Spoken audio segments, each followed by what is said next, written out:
pertinent for everybody. Do you work to live or do you live to work? So and if the answer is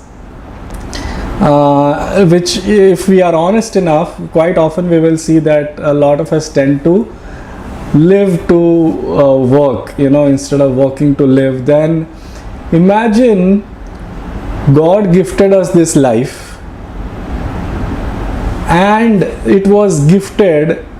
There are many theories about the purpose of life, but one theory that I resonate the most with is that let us say the biblical story where Adam and Eve took birth.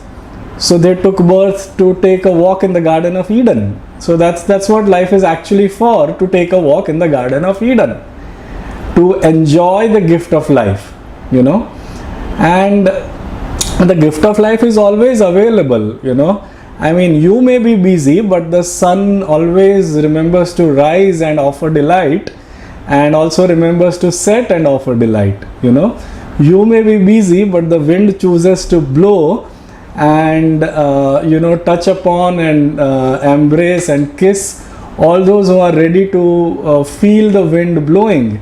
You may be busy, but the stream continues to go all the way from the mountain top to a river, to a tributary, to the ocean, and it is galloping in a beautiful manner.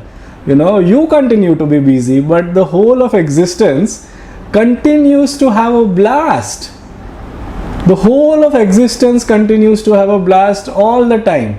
You choose to be busy, but life doesn't stop, it goes on. So is it that there is no feast, or is it that there is no appetite? Yes, the appetite is missing. The feast is there. The feast is always there, and the feast was always there, and none of us has the right to crib. We can say that life does become difficult from time to time. I wouldn't disagree. There is suffering in life. I wouldn't disagree.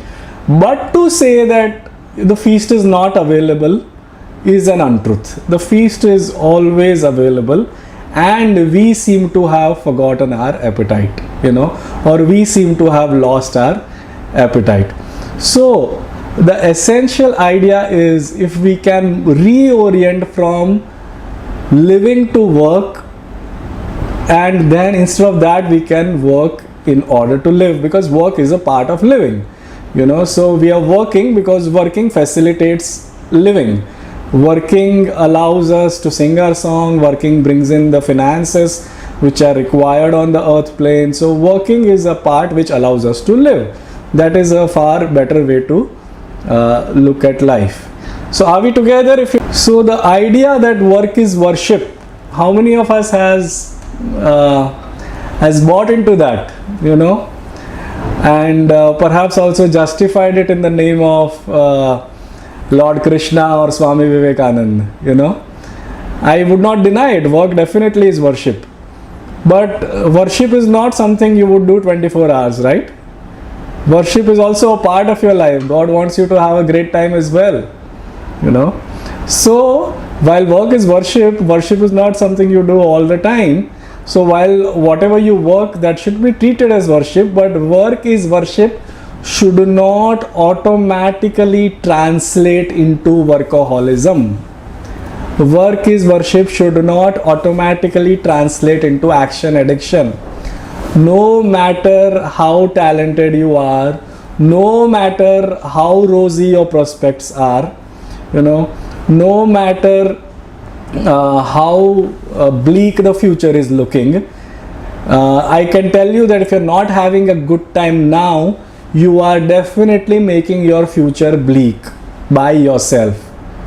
It is through your own frenzy that you are making your future bleak.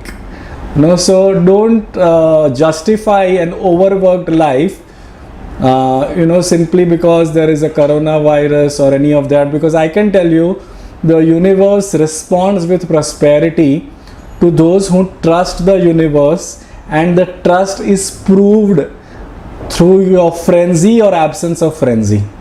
If you are working through a frenzy, you are not trusting the universe enough. If you are overworked, you are not trusting the universe enough. If you feel that ये 5 साल में पैसा बना लेता हूँ, you are not trusting the universe enough.